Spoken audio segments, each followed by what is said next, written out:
સ્વામિનારાયણ વચરામત ગરડા મધ્યનું 13મું તેજનું.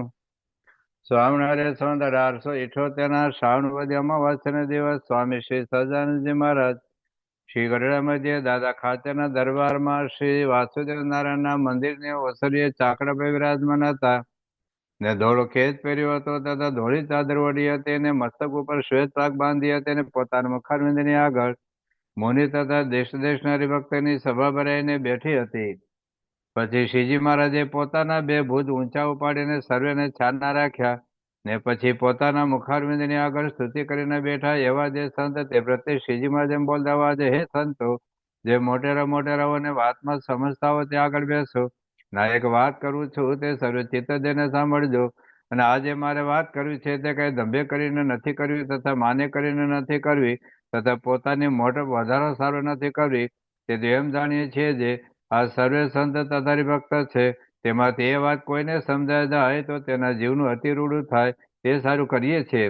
અને આ જે વાત છે તે મારી ડિટેલ છે ને મારા અનુભવ કરીને પણ મેં સિદ્ધ કરી છે અને સર્વશાસ્ત્રમાં પણ મળતી આવે છે. અને એ વાત સભામાં કર્યા જેવી નથી તો પણ સભામાં કરીએ છીએ જે મારે સહજ સ્વભાવ એમ વર્તે છે જે આ સંસાર વિશે જે અતિરૂઢો શબ્દ તથા અતિરૂઢો સ્પર્શ તથા અતિરૂઢો ગંધ તથા અતિરૂઢો રસ તથા અતિરૂઢ રૂપ એ જે પંચ વિષય તેમાં હું મારા મનને બાંધવાની છું તો પણ નથી બંધાતું ને એમાં અતિશય ઉદાસ રહે છે. અને એ જે સારા પંચ વિષય તથા નરસા પંચ વિષય તે બે સમવર્તે છે અને રાજા તથા રંક તે પણ સમવર્તે છે અને ત્રિલોકીનું રાજ્ય કરવું તથા ઠીકરું લઈને માગી ખાવું તે પણ સમવર્તે છે અને હાથીને હોદી બેસવું તથા પગપાળા ચાલવું તે પણ સમવર્તે છે. અને કોઈક ચંદન તથા પુષ્પ તથા સારા વસ્ત્ર તથા ઘરેણા ચડાવે તથા ધૂળ નાખે તે બે પણ સમવર્તે છે. અને કોઈક માન આપે તથા કોઈ અપમાન કરે તે બે પણ સમવર્તે છે તથા સોનું રૂપ હીરો તથા કચરો તે બે સમવર્તે છે. અને આ હરિભક્ત બહુ મોટો છે ને આ હરિભક્ત નાનો છે એમ પણ નથી જણાતું. બધા હરિભક્ત સરખા જણાય છે. તો ગયા શુક્રવારે આપણે એટલે કે તમારા ગુરુવારે આપણે સમત્વની વાત થોડી કરી. એમાં સૌ પ્રથમ સારા પંચ વિશે નરસા પંચ વિશે સમાન છે એની પહેલા આપણે વાત કરેલી. પછી હીરો સોનું અને કચરો સમાન છે એ પણ આપણે પહેલા વાત કરેલી. પછી હાથીને હોદે બેસવું કે પગપાળા ચાલવું એ પણ સમાન છે એ પણ આપણે વાત કરેલી. છેલ્લે આપણે બે મુદ્દા જોતા હતા કે રંક અને રાજા એ સમાન દેખાય છે. આ હરિભક્ત મોટો છે અને આ હરિભક્ત નાનો છે એવું પણ નથી જણાતું. બધા હરિભક્તો સમાન જણાય છે. અને એની અંદર આપણે શ્રીજી મહારાજથી માંડીને મહંત સ્વામી મહારાજ સુધીના બધા પ્રસંગો પણ જોયા અને સાથે સાથે એ પણ જોયું કે ભલે મોટા પુરુષ અને ભગવાનની દ્રષ્ટિમાં બધા સમાન છે છતાં આપણે વ્યવહારમાં છીએ, આપણે લોકમાં છીએ, આપણે સંસારમાં છીએ એટલા માટે વીઆઈપી વ્યવસ્થા શા માટે રાખવામાં આવી છે એની પણ આપણે સ્પષ્ટતા કરી. ભલે ઘણા બધા આશ્રમોમાં કદાચ બધા સાથે જમાડતા હોય પરંતુ એમ છતાંય મોસ્ટ વીઆઈપી આવે, કલેક્ટર આવે, મુખ્યમંત્રી આવે તો વડાપ્રધાન આવે તો જુદી વ્યવસ્થા એ લોકો પણ કરતા હોય છે. પરંતુ મોટા પુરુષ અને ભગવાનની દ્રષ્ટિમાં તો એને ખાલી ગરીબોનું કલ્યાણ નથી કરવું, કરોડોપતિ, અબજોપતિ, સેલિબ્રિટીનું પણ કલ્યાણ કરવું છે. એટલે એ લોકોના સ્ટેટસ પ્રમાણે થોડીક વ્યવસ્થા બધા કરતા હોઈએ છે. અને સામાન્ય ગરીબ હરિભક્તોને જે કઈ વ્યવસ્થા મળે છે એ મોટેરા હરિભક્તો સચવાય એને લાખો કરોડોના દાનને લીધે જ આપણે મંદિરના વહીવટો અને સ્કૂલો, હાઈસ્કૂલો, હોસ્પિટલો અને ઉતારાની વ્યવસ્થા થતી હોય છે. એમ છતાં કલ્યાણ માર્ગમાં તો કોઈ વીઆઈપી પાસ છે જ નહીં. એમાં સાચી મોટપ કઈ કહેવાય એની આપણે વાત કરેલી છે. કોઈને યાદ રાખવા હોય વચરામત નંબર તો પ્રથમનું 27મું વચરામત છે, પ્રથમનું 31મું વચરામત છે, મધ્યનું 41મું વચરામત છે, મધ્યનું 61મું વચરામત છે, ત્યાર પછી જેતર વર્તાનું 3જું વચરામત છે, જેતરનું 3જું વચરામત છે અને આગળનું ભૂલી ગયો પ્રથમનું 38મું વચરામત છે. આટલા વચરામતમાં સાચી મોટપ કોને કહેવાય, મોટો હરિભક્ત કોને કહેવાય અને સાચી મોટપ કેવી રીતે પ્રાપ્ત થાય એની બધી જ વાતો કરી છે. આધ્યાત્મિક દ્રષ્ટિએ એ જો મોટપ આપણે પ્રાપ્ત કરીએ તો કદાચ આ લોકમાં આપણે વીઆઈપી વ્યવસ્થા મળે કે ન મળે પણ શ્રીજી મહારાજ આપણને પરમેનન્ટ વીઆઈપી વ્યવસ્થા કરી આપી છે. અને એટલું યાદ રાખીએ કે અક્ષરધામમાં કોઈ વીઆઈપી વ્યવસ્થા નથી. ઘણી વખત આ લોકમાં વીઆઈપી વ્યવસ્થા ભોગવતા હોઈએ, પરંતુ આધ્યાત્મિક દ્રષ્ટિએ આપણે માઇનસ માર્કમાં હોઈએ. એટલે આપણે પોતાની જાતને જ્યારે વીઆઈપી માની લઈએ ત્યારે બહુ મોટું નુકસાન થતું હોય છે. ગયા વખતે આપણે 2-3 વચરામત વાંચેલા. પ્રથમનો 28મું વચરામત છે અને તેનું 26મું વચરામત છે. એ વાંચીને આપણે વાત કરેલી કે ખરેખર આધ્યાત્મિક દ્રષ્ટિ તો બીજાને મોટો માને ને એ જ સાચા અર્થમાં એ મોટો છે. જેટલું આપણે બીજાને મોટા સમજીએ, પોતાના નાના ગણીએ, પોતાના દાસના દાસ ગણીએ, એટલી જ આપણી સાચા અર્થમાં મોટપ છે. આ સત્સંગમાં ભલે કશું કોઈ સમજતો ન હોય અને છતાં આધ્યાત્મિક દ્રષ્ટિએ એની મોટો વિશેષ છે. મહારાજે એક પ્રથમના 58મા વચરામતની એક વાત કરી. નવો રેફરન્સ છે, ગયા વખતે આપણે રેફરન્સ નહોતો આપ્યો, પણ પ્રથમના 58મા વચરામતની અંદર છેલ્લો ફકરો છે એ હું વાંચું છું. એમાં શ્રીજીમાં શું કહે છે? જો પાકા હરિભક્ત થવું હોય તો પાકા હરિભક્તના લક્ષણો એમાં મહારાજ કહે છે. અને એવો પાકો હરિભક્ત થવાનો તો એ જ ઉપાય છે જે આ પ્રથમનો 58મા વચનામતનો છેલ્લો ફકરો છે. એવો પાકો હરિભક્ત થવાનો તો એ જ ઉપાય છે જે પરમેશ્વરના દાસનો ગુલામ થઈને રહેલો. પરમેશ્વરનો દાસ, બધા સંતો હરિભક્તો પરમેશ્વરના દાસ છે, એના ગુલામ થવાની વાત છે.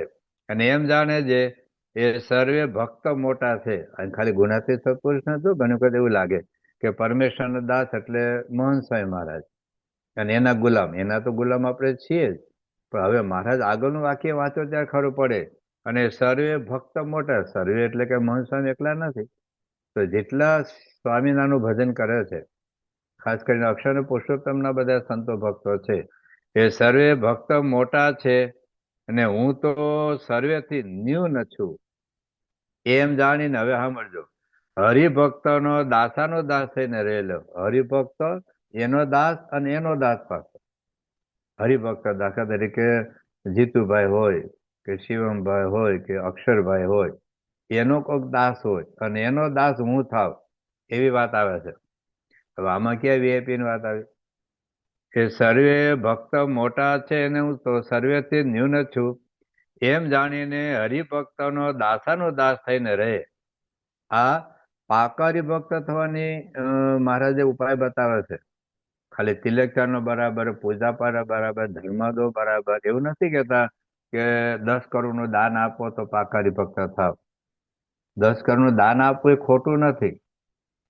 મહારાજ એવું નથી કહેતા કે તમે આખું મંદિર બાંધી દો, સોનાનો સિંહાસન બનાવી દો, સોનાના શિખરો બનાવી દો, સોનાની મૂર્તિ પધરાવો, અથવા તો બાપાને જન્મ જયંતિનો ટોટલ ખર્ચ હું એકલો આપું. આ ભગવાન આપણને આપ્યું છે ને આપણે આપીએ એની ના પણ નથી. એનાથી મોટા પર રાજી થાય છે અને અનંત ગણું કરીને આપે છે. પરંતુ આધ્યાત્મિક દ્રષ્ટિએ સાચી મોટપ શું છે એ આપણે સમજવું પડે. મહારાજ આમાં એવું પણ નથી કહેતા કે તમે 35 વર્ષ સુધીના પાકા ધારણા પાણા કરો, અથવા તો રોજની 11,000 માળા કરો, 11,000 પ્રદક્ષિણા કરો, 11,000 દંડવત કરો. એ તો પોતાની શ્રદ્ધા શક્તિ અને સમય પ્રમાણે સેવા ભક્તિ માળા પૂજા થાય છે. પણ અગત્યની વાત છે કે સમજણની વાત છે. આ દાસાનો દાસ થવાની વાત છે. એની વાત આગળ પણ આપણે કરીશું. પણ મહારાજ શું કહે છે?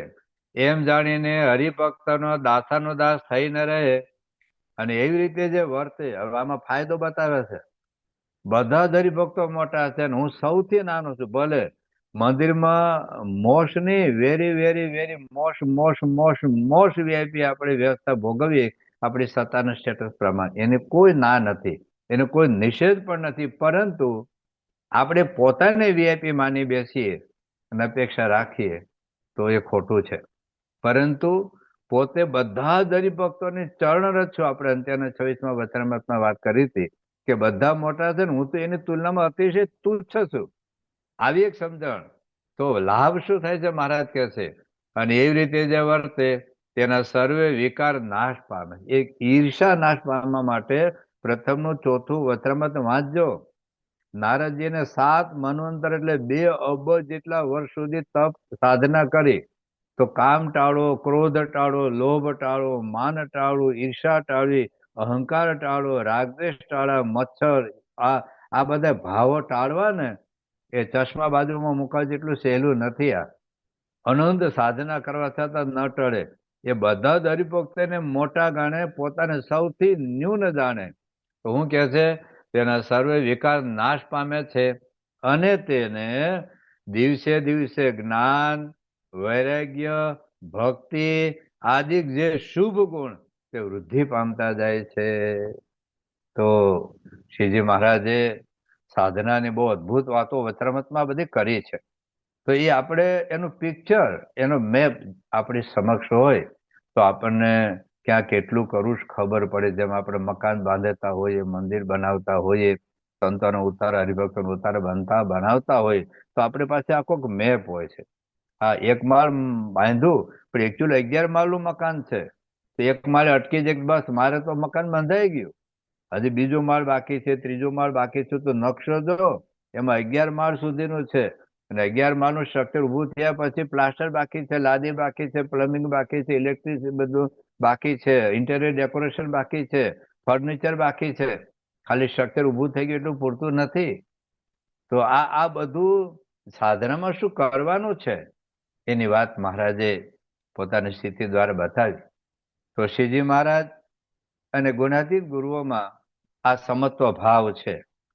શ્રીજી મહારાજની સ્થિતિ એવી છે, આપણા બધા ગુણાતીત ગુરુની સ્થિતિ એવી છે. તો હવે આપણે શું કરવાનું છે? તો એમાં બે વાત આપણે સમજવી છે.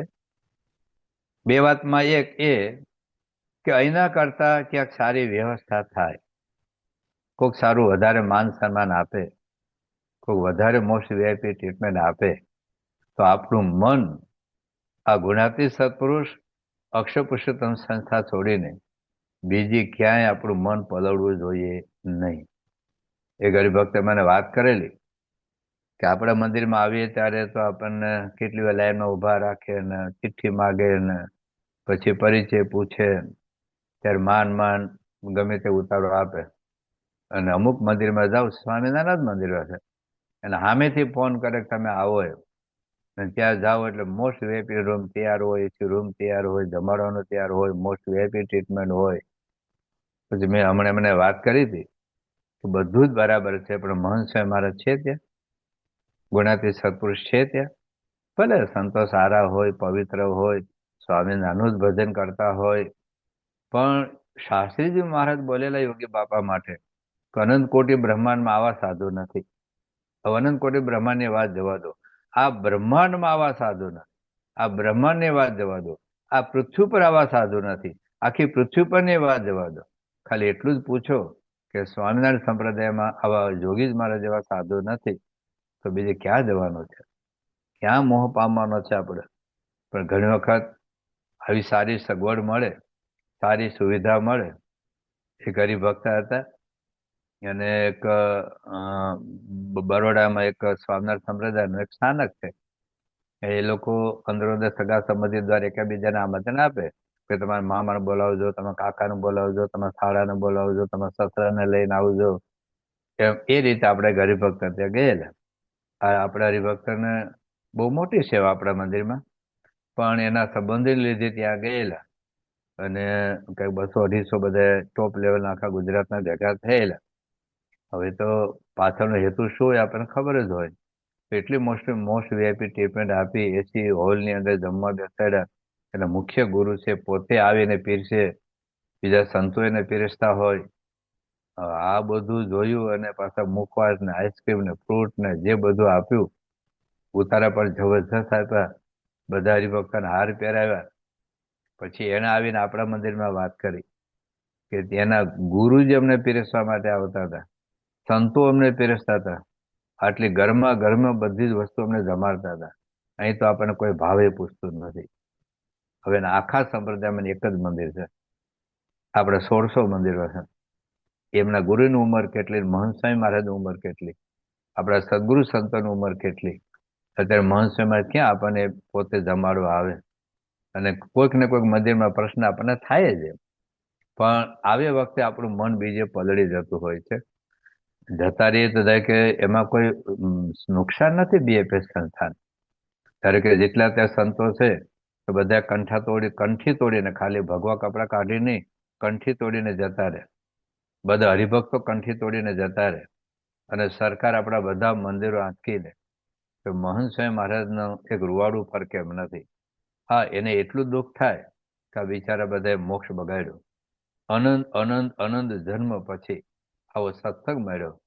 અને સત્સંગ એટલે આ પ્રગટ સત્પુરુષ, આવા ગુણાતીત સત્પુરુષ, આવો અક્ષર પુરુષોત્તમનો સિદ્ધાંત, આવી ઉપાસના, આવા મહારાજ, આવું તત્વજ્ઞાન, આવા પવિત્ર સંતો, આવા પવિત્ર હરિભક્તો, આવો સમુદાય ક્યાં છે? પણ એક સામાન્ય વ્યવસ્થા માટે, એક સામાન્ય વીઆઈપી પાસ માટે, સામાન્ય સગવડ માટે આપણે બીજા જતા રહીએ. ક્યારેક આપણું નામ બોલાય, ક્યારેક આપણું નામ ન બોલાય અને આપણે જતા રહીએ. એક પ્રસંગ કદાચ મેં કીધો હોય, અમેરિકાનો જ એક પ્રસંગ હતો. થોડાક વર્ષો પહેલા પ્રમુખ સાહેબ મહારાજ એક સેન્ટરમાં આવેલા. હવે એ સેન્ટરમાં મંદિર બાંધકામની મુખ્ય સેવા એમણે કરેલી. બાંધકામમાં પણ હાજર હતા, જમીન પણ એણે આપેલી, મૂર્તિની પ્રતિષ્ઠાના દિવસે પ્રતિષ્ઠાની સેવા પણ એણે કરેલી, મુખ્ય અક્ષર પુરુષોત્તમની મૂર્તિની સેવા પણ એની હતી. ખૂબ મોટું યોગદાન હતું અને પોતાનો ધંધો વ્યવહારને એડજસ્ટ કરીને સંપૂર્ણ હોમાઈ ગયા હતા. પણ જે દિવસે પ્રતિષ્ઠા હતી એ દિવસે જ્યારે આરતી ઉતારવામાં નામ બોલાવ્યું ત્યારે એનું નામ ન બોલાયું અને એને એટલું બધું ખોટું લાગ્યું, એટલું બધું ખોટું લાગ્યું તો તરત જ એના વાઈફને લઈને ઘેરે જતા રહ્યા. એવું કે જૂના મંદિરમાં આપણા સભામાં હશે પણ એને લાગ્યું કે આનું ખોટું લાગ્યું છે એટલે પોતાના મંદિરમાં મોસ્ટ વીઆઈપી ટ્રીટમેન્ટ આપી, ઉતારા આપ્યા અને ઓલા હાર તોરા કર્યા, સન્માન કર્યા, વખાણ કર્યા. ત્યારે લાગ્યું કે આ મંદિરમાં એક આઠાને આપ્યા નથી છતાં લોકો મારી આટલી કિંમત સમજે છે અને બીએપીએસમાં મેં આટલી સેવા કરી છતાં લોકો મારું નામે યાદ કરતા નથી. પણ પછી તો ત્યાં કાગડા કાળા લાગ્યા કે રોજ થોડો વીઆઈપી ટ્રીટમેન્ટ આપે, રોજ થોડા હાથ તોરાવ કરે. ત્યાં ખબર પડી. પછી જયારે બીજી વાર બાપા ત્યાં એ સેન્ટરમાં ગયા ત્યારે પેલા ભાઈ આવ્યા કે સામે મેં આપનું ખૂબ અપમાન કર્યું, ખૂબ આપણે વિશે ટીકા કરી, સંતોનું પણ ખૂબ ટીકા કરી, હરિભક્તો કાર્યકર્તાઓ વિશે ખૂબ અભાવગણી વાતો કરતો હતો. એક ખાલી મારું નામ ન બોલાયું એમાં મેં આપને છોડી દીધેલા. છોડી દીધેલ એટલું નહીં પણ આપણે વિશે બેફામું બોલતો હતો, કારણ એવા ગ્રુપમાં ગયેલો જે ગ્રુપમાં આપણું અપમાન જ થતું હોય, બીએપીએસની નેગેટિવ વાતો થતી હોય, એના ભેગા હું ભળી ગયેલો. તો હવે આપ માફ કરજો મને અને મને ફરી વખત કંઠી પહેરાવો. તો સ્વામીએ ફરી વખત કંઠી પહેરાવી પણ સ્વામી પોતે માફી માગી.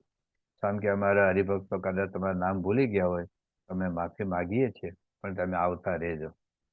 હજુ જ્યારે આપણે સેવા કરી છે ત્યારે માન મોટપ માટે સેવા નથી કરતા હોતા, પણ જ્યારે કોઈનું નામ ન બોલે તો વાંધો નથી, પણ બધા નામ બોલે મારું નામ ન બોલાય ત્યારે આપણી ચોટલી ઊંચી થાય છે અને કોઈક જગ્યાએ આપણું નામ બોલે તે આપણે જતા રહીએ.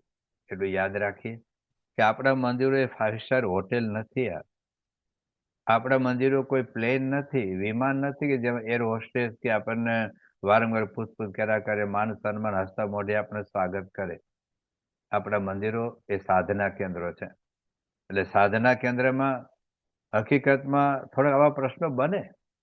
હવે ન બનવા જે વાત સાચી છે, ત્યાંના કાર્યકર્તા સંતો હરિભક્તો આપણે વ્યવસ્થા જાળવી જોઈએ એ પણ વાત સાચી છે, પણ એમ છતાં ક્યારેક પ્રશ્ન બને તો પછી કઈ ભગવાનને છોડીને સત્પુરુષ મૂકીને જતું ના રહેવાય. શ્રીજી મહારાજે 4-5 વચનામૃતમાં એક પતિવ્રતા ભક્તિની વાત કરી છે, એની વાત આગળ આપણે કરીશું. પણ એમાં મહારાજ એ કહે છે કે પોતાનો પતિ ગરીબ હોય ને સામે રાજા જેવો હોય, કુંવારો, રૂપાળો હોય, સમૃદ્ધ હોય, પણ પોતાના પતિને છોડીને જતી ન રહે. મધ્યનું 5મું વચનામૃત વાંચો. અત્યારે વચનામૃત વાંચતો નથી પણ તમને નંબર આપું છું. મધ્યનું 5મું વચનામૃત છે, મધ્યનું 62મું વચનામૃત છે, અંત્યનું 16મું વચનામૃત છે. આ 3 વચનામૃત વાંચજો તો આપણને ખબર પડે કે ભલે આપણે ત્યાં સામાન્ય વ્યવસ્થા હોય, કદાચ કોઈ રાજાશાહીની વ્યવસ્થા હોય, મારે કે પોતાનો પતિ રાંક હોય, ગરીબ હોય, કુરૂપ હોય, વૃદ્ધ હોય અને સામે રાજકુમાર હોય, રાજ્ય હોય, સમૃદ્ધિ હોય, પણ એનું મન લલચાય નહીં કઈ. એમ આપણને અહીંયા કદાચ યોગી બાબા કહેતા ને કે ઓલો અડધો પડ્યો દાળ પીવા મળે તો ઓહો સમય અદ્ભુત થયો, અદ્ભુત થયો. આપણે સમયાનો લાભ લેવા ગયા હતા, આપણે બાપાનો લાભ લેવા ગયા હતા, પણ જો થોડુંક આગું પાછું થાય એટલે બાપાના દર્શન કરવાની, સમાગમ કરવાની આપણી વૃત્તિ અને રુચિ જતી રહે અને આપણો બિસ્તરો લઈને આપણે જતા રહીએ. તો હકીકતમાં આપણે સમજીએ. આ ગુણાતીતાન સ્વામી બહુ એક અદભુત વાત કરી છે. એની વાતમાં ગુણાતીતાન સ્વામી કહ્યું કે સ્વામીએ વાત કરી છે, આવા સાધુ ખાસડા મારે. લો, ખાસડા મારે, વીઆઈપી ટ્રીટમેન્ટ નહીં. ખાસડા એટલે અત્યારના જે બૂટ આવે છે ને, તો એવા તો આપણે મારે ને તો તમને મસાજ થઈ જાય એવું હોય. તો પેલા જે બૂટ આવતા હતા ને, એ ચામડાના હતા અને લોખંડની નાળ હોય, એ લોખંડના ખીલા લગાડેલા હોય. હવે એક મારે ને તો બેભાન થઈ જઈએ. તો મારે કે આવા સાધુ ખાસડા મારે તો પણ અક્ષરધામમાં લઈ જાય. લો, અને હવે આવડે બીજી વાત હું કહે છે, ને બીજા મશહૂરના ગાડલામાં સુવાડી મૂકે તો નરકમાં નાખે સમજવું. બસ હવે આ સમજી રાખવાનું. જો આજે મહંત સ્વામી મહારાજ આપણને ખાસડા મારે. એક સારંગપુરના 10મા વચનામૃતમાં વાત કરી છે, તમે સાંભળજો. બહુ જોરદાર વાત છે. સારંગપુરના 10મા વચનામૃતમાં એમાં સત્સંગમાં કેટલું અપમાન થાય છતાં સત્સંગ જો છૂટે નહીં, તો પ્રાપ્તિ કેટલી મોટી બતાવી છે મહારાજે.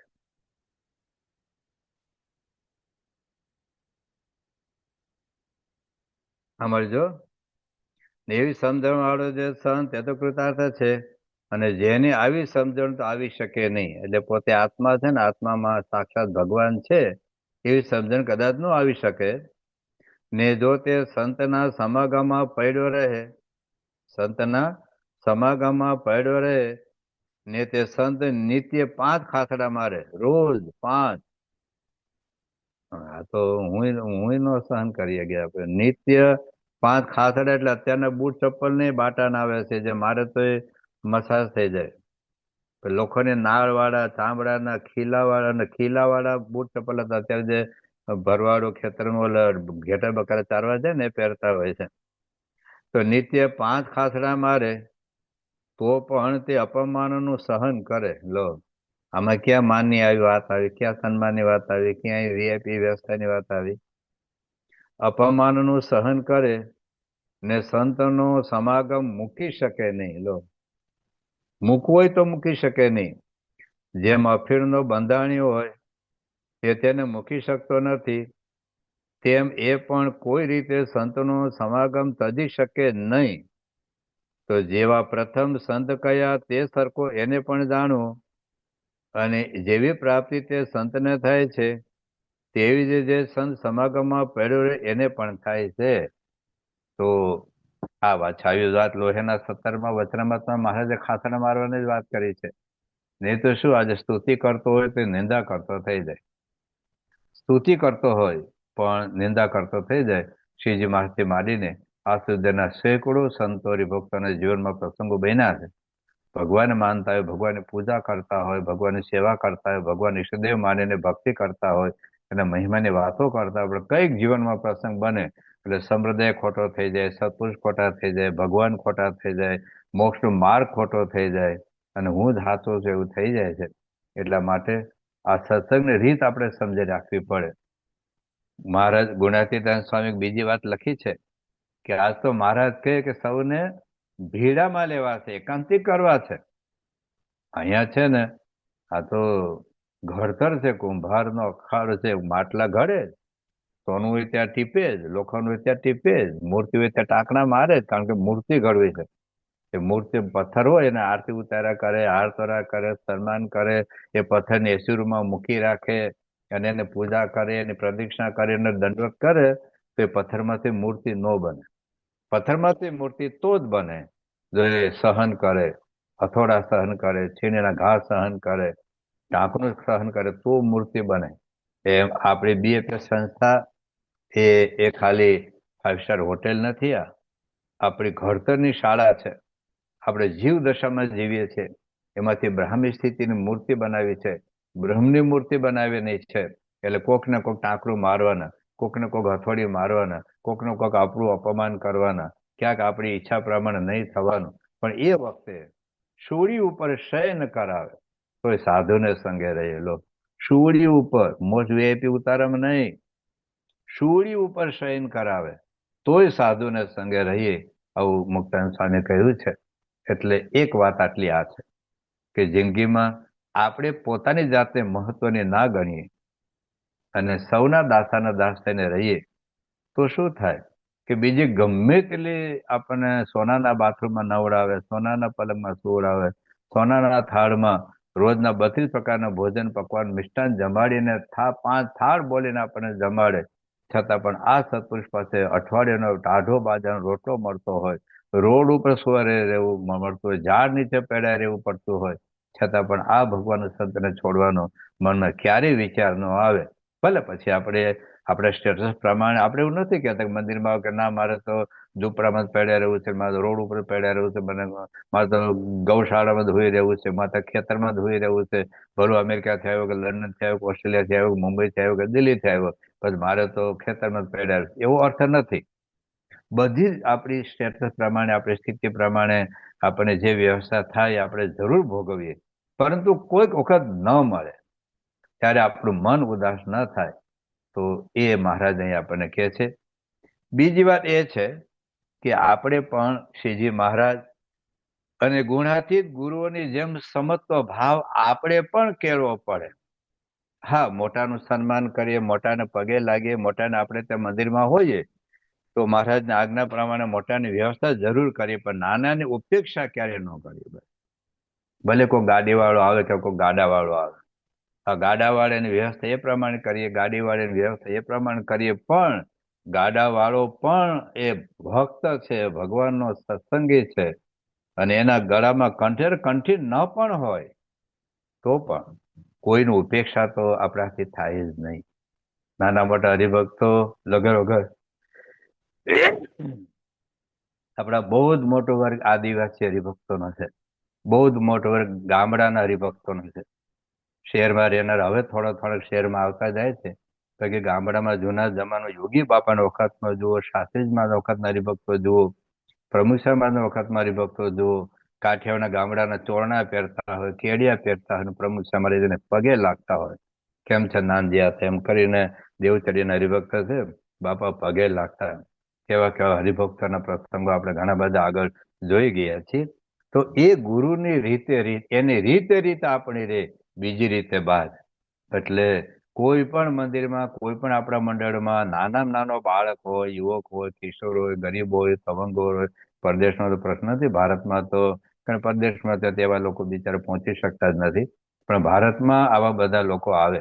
ભલે આપણે એવું નથી કહેતા કે એને મોસ્ટ વીઆઈપીની જેમ ઉતારો આપીએ, પણ એની ઉપેક્ષા તો ન થાય, એનું અપમાન તો ન થાય, એનો અવગણતા ન થાય. એના સ્ટેટસ પ્રમાણે જો આપણે વ્યવસ્થા કરી શકીએ, અને કદાચ વ્યવસ્થા ન થઈ શકે, હાથ જોડીએ, માફી માગીએ, ભાઈ અમારી તકલીફ છે, મુશ્કેલી છે, તો માફ કરજો, પણ આવા નવા ક્યાંથી આવેલા આવ્યા છે, આવા શબ્દ આપણે બોલીએ ને અને કોઈ ગરીબના હૃદય દુખાઈ જાય ને, તો આપણું બધું ધનોત્પન્ન જ નીકળી જાય.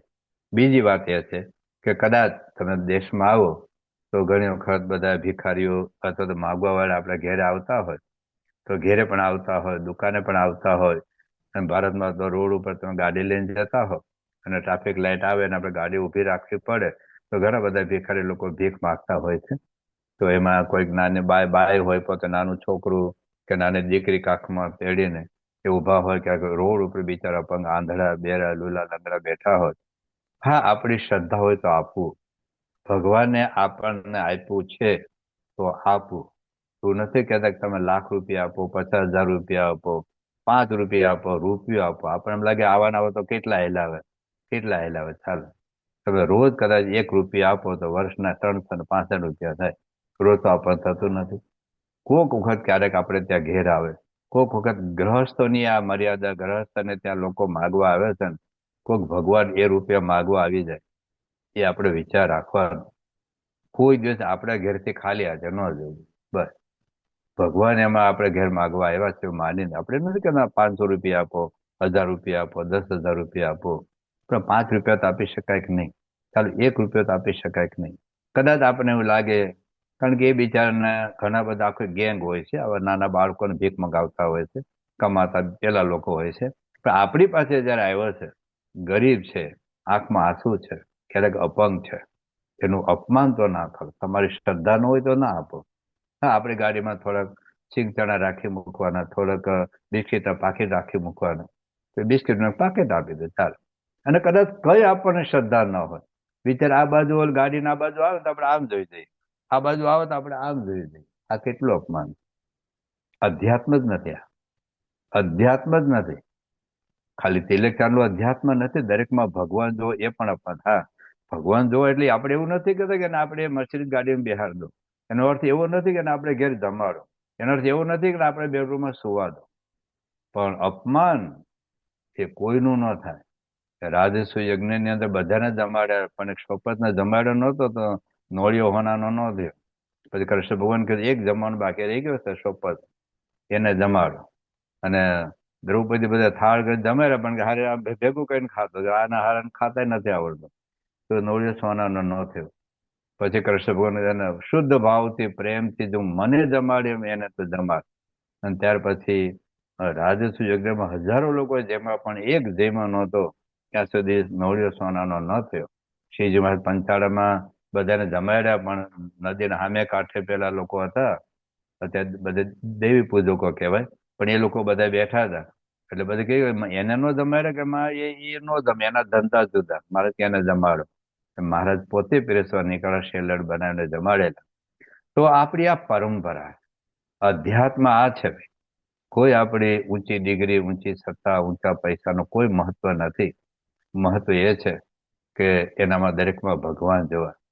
માની લો કે આપણે કશું જ નથી આપવું, ચાલો કેળું નથી આપવું, બે મુઠ્ઠી ચણાઈ નથી આપવા, મુઠ્ઠી સિંગી નથી આપવી, આઠાને નથી આપવા, તો અપમાન તો કરશો જ નહીં. એના વિશે નેગેટિવ બોલશો. ઘણી વખત આપણે ત્યાં કાઠિયાવાડમાં કોઈ ગરીબ બાઈ આવતી હોય, કામ કરતા, ઘરવાળી ઘરમાં કામ કરતા હોય, કોઈ વાસણ ઉટકવા આવતા હોય, કોઈ કપડાં ધોવા આવતા હોય, કોઈ સાફસફાઈ કરવા આવતા, કોઈ આપણે ગાડીનો ડ્રાઈવર હોય. આ રીતે ભૂલ થાય, અડધો કલાક મોડો આવે, ગરીબી છે બિચારીની, હોય છે, લાચારી હોય છે, એકાદ વાટકો એકાદી ચમચી કદાચ લઈ ગયા અને આપણે બેફામ ગાળાગાળી કરીએ, આપણને શું લાગે ખબર? મારો ડ્રાઈવર પ્રામાણિક જોઈએ. આપણે પ્રામાણિક નથી રહેવું પાછું. આપણે ઘેરે કામવાળી બાય પ્રામાણિક જોઈએ. એક ચમચી લઈ જવી ન જોઈએ. અને પોતે મોટી મોટી ગાડીઓ લઈ જાય, લાખો રૂપિયા આઘા પાછા કરે, ખોટા ઓપરેશન કરે. ડોક્ટરને પ્રામાણિક પટાવાળો જોઈએ છે, પટાવાળો સાફવાળો જોઈએ છે, પ્રામાણિક અને નર્સ જોઈએ છે. પોતાનું પ્રમાણિક નથી રહેવું પાછું. લાખો કરોડના ખોટા ઓપરેશન કરવા, પણ ગરીબ માણસોને તરછોડવા નહીં. આ એની ભૂલ હોય. આપણે ન ફાવે એને 100 રૂપિયા વધુ આપીએ કે ભાઈ તમે બીજે જઈ શકો છો, મને અનુકૂળ નથી આવતું, બસ. પણ અપમાન કરશો ને તો લૌકિક રીતે નુકસાન કરતા બીજું ભયંકર નુકસાન થાય છે. એક હરિભક્તની વાત કરું, આપણા જ હરિભક્ત, એના ભાઈ સાધુ છે, બહુ વર્ષો પહેલાની વાત છે. અને એની ઓફિસમાં રહેનારા એક ભાઈનું એટલું અપમાન કર્યું, એટલું અપમાન કર્યું, બહુ ગુસ્સો, અને એટલું ભયંકર અપમાન કર્યું. ભલે પેલો નીકળી ગયો, ખબર બધી આ શું આવ્યું છે. એને રેડ પડાવી, કુટુંબમાં એટલા ક્લેશ કંકાસ થયા, આખું કુટુંબ તૂટી ગયું. એટલે નાના માણસોનું અપમાન ઘણી વખત આપણને બહુ ભારે પડતું હોય છે. મહંસા મહારાજ એક પ્રસંગ કહે છે કે મુંબઈની અંદર શેઠને ત્યાં એક નામું લખનાર ગરીબ માણસ આવતો હતો. અને એ વખતે જે કે 200-300 રૂપિયા મહિને પગાર હશે. હવે એ નામો લખનારને ત્યાં દીકરાના લગ્ન હતા. તો શેઠને કહ્યું, સાહેબ મને 2-3 હજાર રૂપિયા આપો, મારે દીકરાના લગ્ન છે, અને હું દાનમાં નથી માગતો, મફતમાં નથી માગતો, મારા પગારમાં તમે વાળતા જજો, પગારમાંથી તમે કાપતા જજો, પણ મારી પાસે અત્યારે કોઈ સગવડ નથી, દીકરાના લગ્ન છે. અને પેટલો એટલો બેફામ બોલવા માંડ્યો, જાણે કે રોજ 3,000 માગતો ને એવું લાગ્યું એને. જિંદગીમાં 20 વર્ષ એને ત્યાં નોકરી કરતો હતો, અને પેલી જ વાર એને 2,000, એને ઘરે દીકરાના લગ્ન હતા એટલે માગેલા. અને દાનમાં તો માગતો જ નહોતો, મફતમાં તો માગતો જ નહોતો, એને પગારમાંથી કાપી લેવાના હતા. પણ પેલા એટલું બધું અપમાન કર્યું, એટલું બધું અપમાન કર્યું, અને આને કમાન છટકી અને એને ત્યાં રેડ પડાવી, અને પેલા ભાઈ 6 મહિના જેલમાં ગયા. એટલે ઘણી વખત આ લોકમાં જ આપણે ભોગવવું પડે છે, પરલોકની તો વાત જ જુદી વાત છે. કોઈ દિવસ ક્યારેય નાના માણસો સમજીને એનું અપમાન કરવાનું. કોઈ આપણે ત્યાં ન ફાવતા હોય, આપણે આફ્રિકામાં આવું જ થાય. પેલા લોકો, આફ્રિકન લોકો દુકાનમાં, ઘરમાં કામ કરતા હોય અને બેફાન ગાળાગાળી કરે. પેલા લોકો મૂર્ખ નથી હોતા, અને પછી 2-5 ને પકડીને લાવે છે, દુકાન લૂંટી જાય છે, ખૂન ખરાબી થાય છે, અને કેટલાને ખૂન કરીને જતા રહે છે. જિંદગીમાં ક્યારેય કોઈનું અપમાન ન કરવું. આધ્યાત્મિક દ્રષ્ટિએ તો અપમાન કરવું આપણને પોસાય તેમ જ નથી. તમે રામાયણમાં વાત આવે છે કે બધા ઋષિ મુનિઓ બધા નાવા જતા હતા ને, એમાં શબરીબાઈ પેલું એને એમ હતું શબરીબાઈ નો ઋષિ મહિમા હતો. એટલે ઋષિઓ જાય અને પેલા શબરીબાઈ વહેલા ઉઠી અને હાવણો લઈને બધું સાફ કરી નાખે.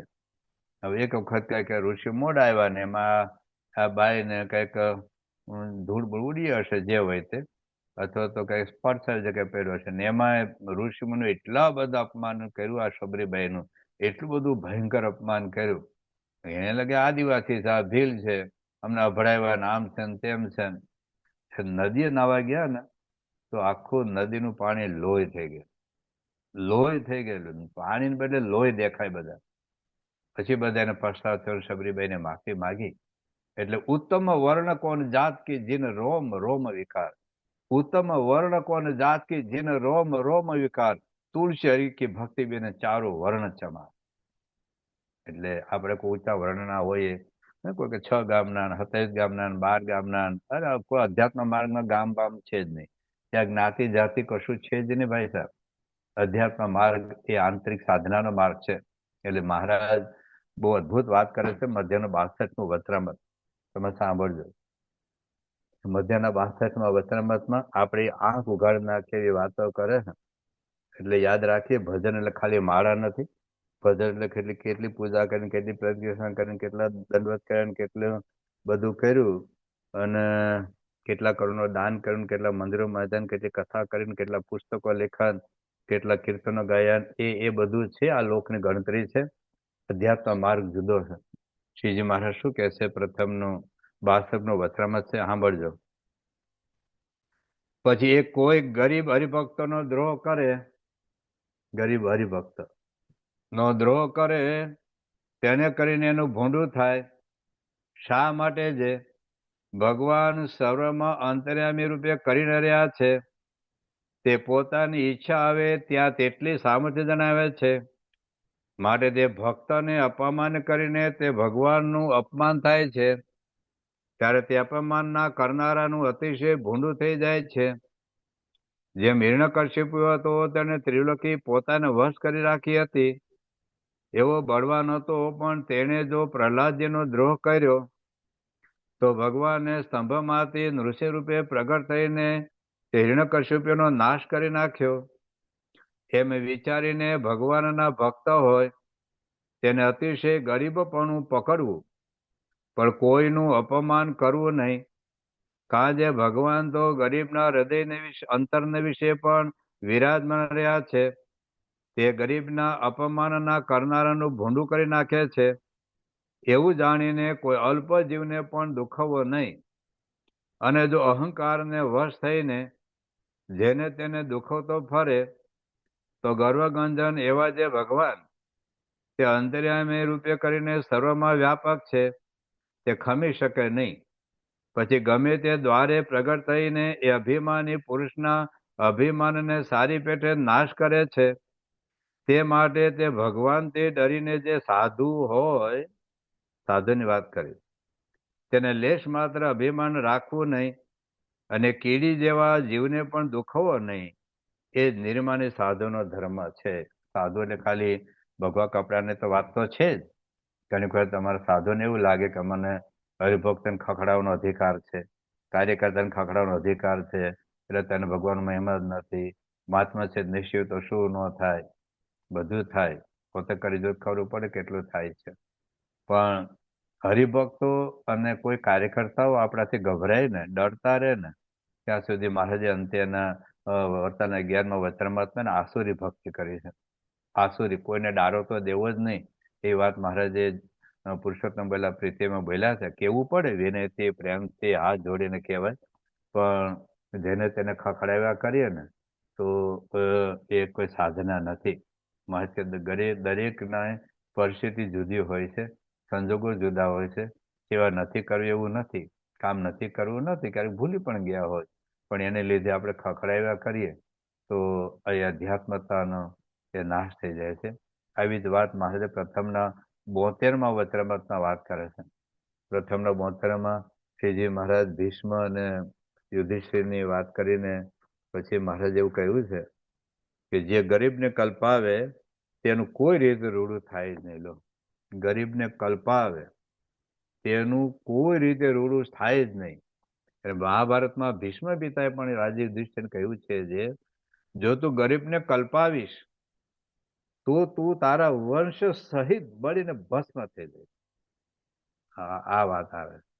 માટે ભગવાનનો ભક્ત હોય અથવા કોઈ બીજો હોય, જો મારે બે વાત કરી છે, આપણા સત્સંગ હોય, સત્સંગ ના પણ હોય, તમે ત્યાં ડ્રાઈવર હોય અથવા કામવાળી બાય હોય, એ સત્સંગ ના પણ હોય, તો પણ ભક્ત હોય, પણ ગરીબ માત્ર ને લેશ માત્ર દુઃખ હોય નહીં. બસ આપણી શ્રદ્ધા હોય તો આપવું, ના શ્રદ્ધા હોય તેના માટે પ્રાર્થના કરવી. કારણ કે જો ગરીબને દુઃખ રહે તો તેનું કોઈ પ્રકારે સારું થાય નહીં. અને હવે સાંભળજો જોરદાર, અને જો ગરીબને દુઃખ રહે તો બ્રહ્મ હત્યા જેટલું પાપ થાય.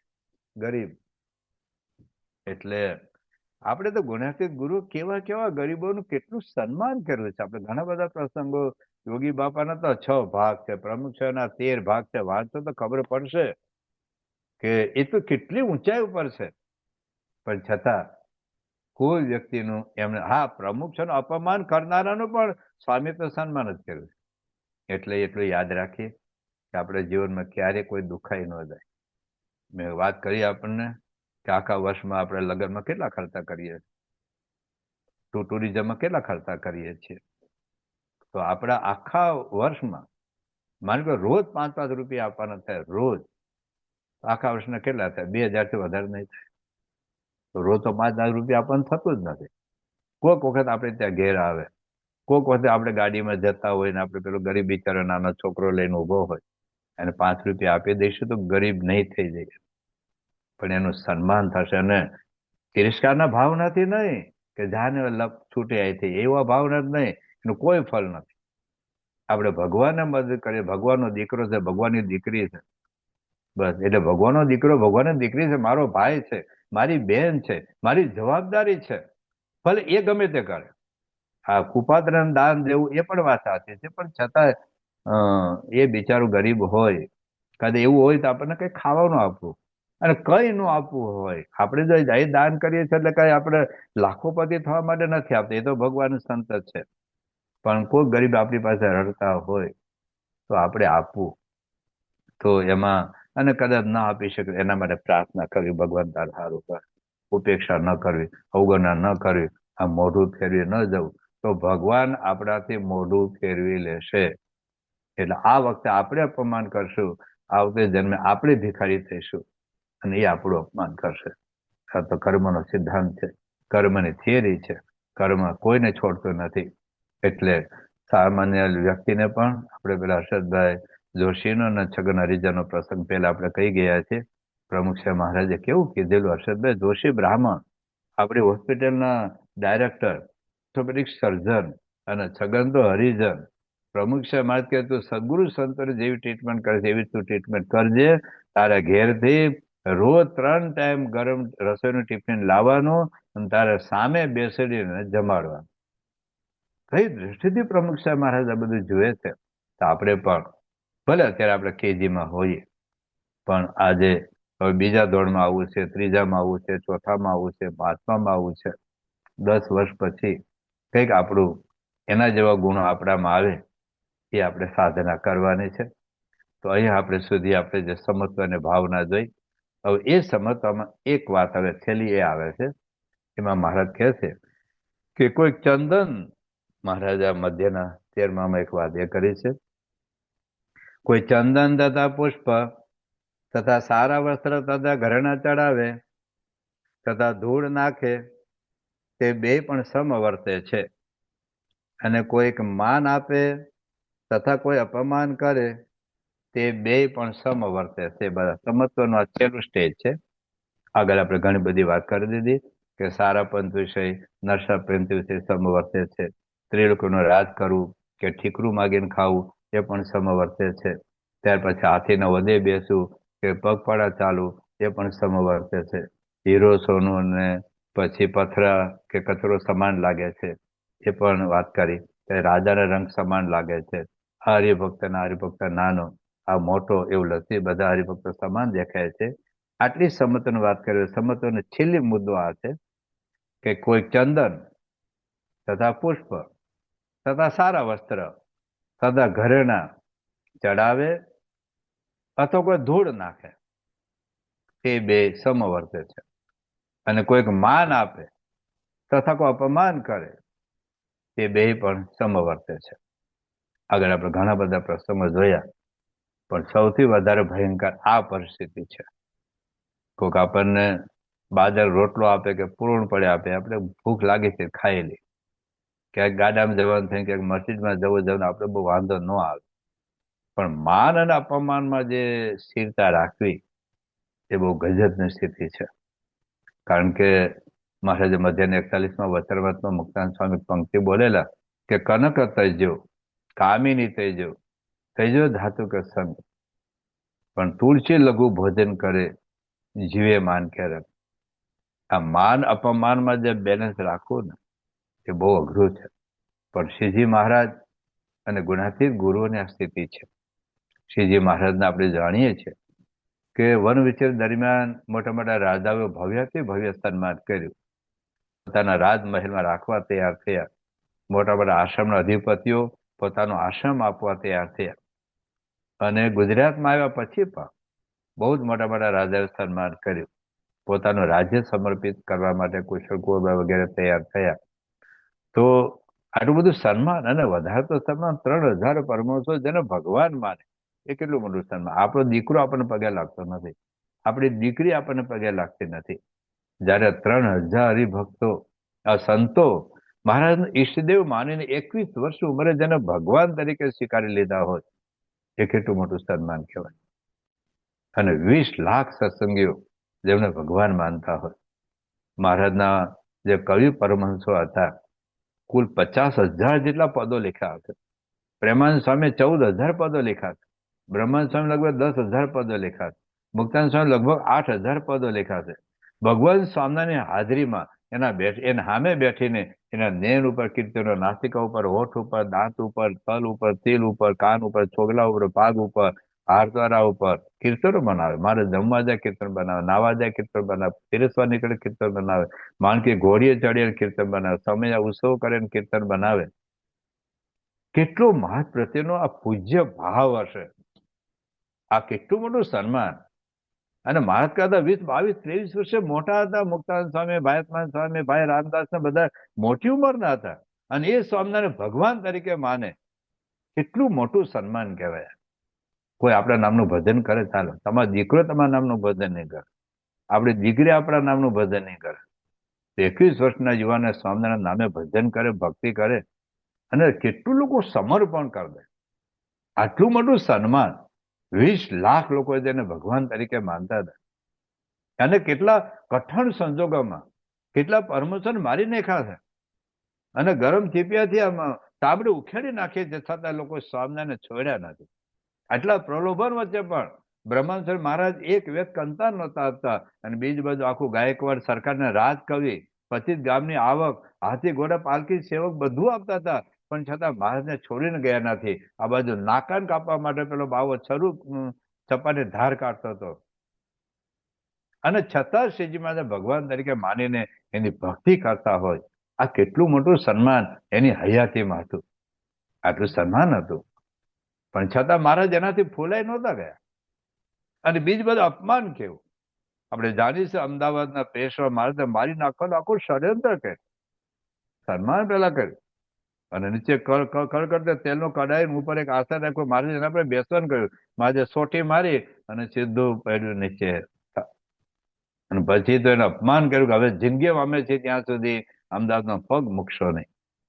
આટલું અપમાન કરીને આખી અમદાવાદમાંથી મહારાજને કાઢી મૂકેલ. વડોદરાનો દીવાન, ભુજનો દીવાન, જુનાગઢનો દીવાન, બધા બ્રાહ્મણ હતા, છતાં મહારાજને પકડવા માટે રાજાનો તૈયાર હતા. અને કેટલા લોકો ભગવાન સ્વામિનારાયણ વાતો કરતા હતા કે દાદા ખાતે બેનો લઈને ભાગી ગયા છે. આ પોતાના કેરેક્ટર કેટલી વાતો કરતા હતા. બાપરો ભૂત વર્ષ કરેલો હશે. હજુ પણ આ 200-250 વર્ષ પછી પણ આપણા ગુજરાતમાં લોકો સ્વામિનારાયણ છોડતા નથી. કેટલું બેફામ બોલે છે લોકો, અને બોલનારા કોઈ અભણ નથી, અજ્ઞાન નથી, મૂર્ખાઓ નથી. શાસ્ત્રો પર બોલનારા, શાસ્ત્રો પર કથા કરનારા, શાસ્ત્રો પર વાંચનારા, પોતાના જગતગુરુ માનનારા લોકો સ્વામિનારાયણ વિશે બેફામ બોલતા હોય, હજુ પણ લોકો સ્વામિનારાયણ છોડતા નથી. સ્વામિનારાયણ ભગવાન હયાતીમાં એક બધું આટલું બધું સન્માન, અને બીજું બધું આટલું બધું ભયંકર અપમાન, અને છતાં મહારાજના મનમાં કેટલી સ્થિરતા છે, કેટલી ક્ષમતા છે. આણંદની અંદર કેટલું બધું ભયંકર, અમુક સંપ્રદાય હતા, એ લોકોને થયું કે સ્વામિનારાયણ આવશે તો અમારું સંપ્રદાય તૂટી જશે, અમારો સંપ્રદાય ભાંગી પડશે. અને એટલે બધા લોકોને ચડાવ્યા અને બધા ધૂળ નાખ્યું, છાણ નાખ્યું, કાંકરા નાખ્યા. ભગવાન સ્વામિનારાયણ આનંદની અંદર નગરાતા નીકળી ત્યારે, અને બધા કાઠી દરબાર હતો, હથિયાર સાથે સજ્જ હતા. પણ મહારાજે ચૂપ રાખ્યા, કોઈ કશું જ કરવાનું નથી, બધા ચૂપ રહેજો, સહન કરજો, માફ કરજો. અને પછી આખી નગરાતા નીકળી, બહુ જ બધું ભયંકર અપમાન કર્યું કહેવાય. પછી મહારાજ કે આપણે ઈડરો ગઢ જીતા. દરબાર કે મહારાજ શું ઈડરો ગઢ જીતા? અમને તો કાયર હતા, બાયલ હતા, કોઈ અમારા દીકરાને કોઈ દીકરીઓ નહીં આપે કે આવા કાયર બાયલ ક્યાં દીકરીઓ આપવી? મહારાજ કે ના, આપણે ગઢ સહન કર્યું ને, આપણે બધાને માફ કરી દીધા, હા ઈડરો ગઢ જીતા. અને પછી અમુક લોકોને પસ્તાવો થયો, પસ્તાવો એવો થયો, પછી બધા મહારાજ પાસે આવીને માફી માગી. પછી ધર્માદો આણંદમાંથી એટલો આવતો હતો, એક ગાડું આણંદમાં હોય ને, ગાડાની લાઈન લાગતી ને, ગાડું પેલું ગાડું ત્યાં વડતાલમાં હોય ને ગાડાની લાઈન હોય કે છેલ્લું ગાડું એ આણંદમાં હોય. એટલો બધો ધર્માદો એ ત્યાં જતો ને આણંદમાં સત્સંગ થયો. તો મૂળ વાત એટલી છે કે સ્વામિનારાયણ ભગવાને સન્માનમાં અને અપમાનમાં એની સમાન સ્થિતિ હતી. આવી સ્થિતિ એ ગુણાતીત ગુરુઓની હતી. ગુણાતીત ગુરુએ પણ સમત્વ ભાવ, ગુણાતીતાનંદ સ્વામી મહારાજે સાક્ષાત અક્ષર બ્રહ્મ તરીકે ઓળખાણ કરાવી છે. અનાદિ તત્વ બેદ માયા પર બ્રહ્મ અને પરબ્રહ્મ. ગુણાતીતાનંદ સ્વામીને મહારાજે અનેક વખત પ્રશંસા કરી, અનેક વખત સન્માન કરાયું, જુનાગઢ મંદિરને મહંત બનાવ્યું. એટલું જ નહીં, આખા સત્સંગ સમુદાયને આદેશ આપ્યો કે વરસ એક માસ રે કરું આ મંદિરમાં અહીં નિવાસ કરે. બધા સંતો હરિભક્તો કે તમારે જે કોઈ જુનાગઢ જઈને ગુણાતીતાનંદ સ્વામીનો સમાગમ કરશે એને કરોડ ધર્મની કસર અમે આ જન્મે ટાળી નાખશું. જયારે જુનાગઢના નવાબે મહારાજને કહ્યું કે મહારાજ આપ અહીંયા રહો, તો મહારાજ કે હમ હમારા જૈસે રાખેંગે. તો પોતાના જેવા જેમને ગણ્યા હોય એ અક્ષર, આ અમારા તિલક, આના જેવો કોઈ સાધુ નથી અને અમારા જેવો કોઈ ભગવાન નથી. 3000 પરમહંસો હતા, કોઈ સામાન્ય નહોતા, પણ એને એ મહારાજ શું કહે છે કે આના જેવા કોઈ સાધુ નથી. તો ભગવાન સ્વામિનારાયણ કેટલું સન્માન કરેલું. અને સાથે સાથે સંતો હરિભક્તો પણ, જેમ ગુણાતીતાનંદ સ્વામીએ રઘુજી મહારાજને કહેલું ને કે આ ખેંગાર વાવથી આખા માથા કાપી કાપીને હરિભક્તો આખો ખેંગાર વાવ ભરાઈ જાય ને, એટલા હરિભક્તો મેં જૂનાગઢમાં તૈયાર કર્યા. તો ગુણાતીતાનંદ સ્વામી માટે માથું આપવા તૈયાર થાય, એ ગુણાતીતાનંદ સ્વામીનું કેટલું સન્માન થયું કહેવાય. પણ એ જ ગુણાતીતાનંદ સ્વામીનું ભયંકર અપમાન થયું. અરે જુનાગઢમાં જ માથે બેલું નાખીને મારી નાખવા માટે તત્પર હતા. ગુણાતીતાનંદ સ્વામી ધામમાં જાય એની માનતા માનનારા ઘણા હતા. વડતાલમાં 2 વખત ભયંકર અપમાન થયું છે ગુણાતીતાનંદ સ્વામી. ગુણાતીતાનંદ સ્વામી 76 વર્ષે ને એટલા શબ્દોનો પ્રહાર થયો છે. તો ગુણાતીતાનંદ સ્વામીને રેખા નથી બદલાય, રેખા નથી બદલા. ખુરશી ઉભા થઈને બોલ્યા કે મને જે ભગવાન માનશે ગધેડો લખાશે, પણ શાસ્ત્રમાં જે અક્ષરબ્રહ્મ કહ્યા છે એ અક્ષરબ્રહ્મ હું છું, એમ કહીને બેસી ગયા. એના મનમાં કોઈ અપમાન, જેને અપમાન કરવાનું આખું ષડયંત્ર કરેલું એ ગુણાતીતાનંદ ખબર હતી. અને સાધુ જ હતા, કોઈ બીજા દેશના નહોતા, કોઈ વિધર્મી નહોતા, સ્વામિનારાયણનું ભજન કરનાર હતા. પણ ગુણાતીતાનંદ સ્વામીનું અપમાન કરવા માટે આખું જેને ષડયંત્ર કરેલું એ જ ગુણાતીતાનંદ સ્વામી નીચે ઉતર્યા અને એ સાધુને હાર પહેરાયો. તો ગુણાતીતાનંદ સ્વામી આવી સ્થિતિ. ભગતજી મહારાજને શાસ્ત્રી મહારાજ એવા વિદ્વાન, એકમ એવા અદ્વિતીય, આખા સંપ્રદાય માને છે કોઈ વિદ્વાન સાધુ નથી. ગોરધનભાઈ કોઠે પેલા 2000 સાધુઓ છે વડતાલમાં, પણ યજ્ઞ પુરુષ દાસ જેવો સ્ત્રી ધર્મ ત્યાગે કોઈ સાધુ નથી. નિયમમાં ફેર થાય મારું માથું ડોલ થઈ જાય. આવા શાસ્ત્રીજી મહારાજ એને ભર બજારમાં દંડવત કરે. ભગતજી મહારાજ સાધુ તો ગ્રસ્થાન દંડવત ન કરે, પણ ભર સભામાં, ભર બજારમાં, અને કેટલું સન્માન. શાસ્ત્રી મહારાજ ભગતજી મહારાજને હળ કરતા હોય એ વખતે શાસ્ત્રીજી મહારાજ એના અશોકો બનાવે, સન્માન. અને જ્યાં ભગતજી મહારાજ વાહે બધે ટોળું એમને વાહે કથા, જેને કથા સાંભળવા માટે ગોરધનભાઈ કોઠારી તૈયાર થાય, જેમને કથા સાંભળવા માટે વિહારીલાલજી મહારાજ તૈયાર થાય. આટલું સન્માન પણ હતું, અને છતાં વરદાર સંસ્થામાં અપમાન પણ ભયંકર હતું.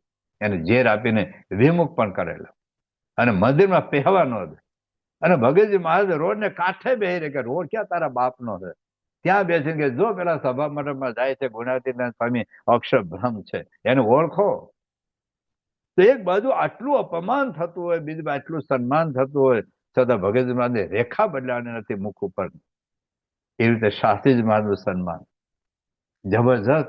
આવા વિદ્વાન, આવા સાધુ નથી કોઈ, અને છતાં શાસ્ત્રી મહારાજને ધોળા પહેરાવેલા, શાસ્ત્રી મહારાજને સોયા ઘોચેલા, શાસ્ત્રી મહારાજને ઝેર આપેલું, શાસ્ત્રી મહારાજ મારી નાખવાનો પ્રયાસ થયેલો, અને કોઈ વિધર્મી નહોતા, કોઈ અન્ય દેશના નહોતા, કેવળ સ્વામિનારાયણનું ભજન કરનારા, સ્વામિનારાયણ શિક્ષાપત્રી વાંચનારા, સ્વામિનારાયણનું વચરામૃત વાંચનારા શાસ્ત્રી મહારાજે કોઈ સંસ્થાનો દ્રોહ નહોતો કર્યો. એ ખાલી અક્ષર અને પુરુષોત્તમ માટે શાસ્ત્રી મહારાજે જે સહન કરેલું છે, એ આપણા ગુરુ છે. યોગી બાપાનું સન્માન આપણે જોયું છે, અમૃત મહોત્સવ બધું. એ યોગી બાપાએ 100 વખત ગરદા પાટું ધુંબા માર ખાધો, અને એ યોગી બાબા કેરિયામાં જે માર માર્યા છે બધા, એ પણ કોઈ વિધર્મી નહોતા, સ્વામિનારાયણ ભજન કરનારા જ હતા. શાસ્ત્રીજી મહારાજ, યોગી મહારાજ માટે જે લોકો લખ્યું છે, કેટલું ભયંકર અપમાન કર્યું છે. યોગી બાબા એવું કહેતા, મને મજૂરો ખખડાવી દે, મજૂર પણ ખખડાવી દે યોગી બાપા. તો આપણા ગુરુઓની પરંપરાઓ છે, સન્માન પણ ભવ્ય અતિ ભવ્ય, અને અપમાન પણ અતિ ભયંકર. પ્રમુખ મહારાજનું સન્માન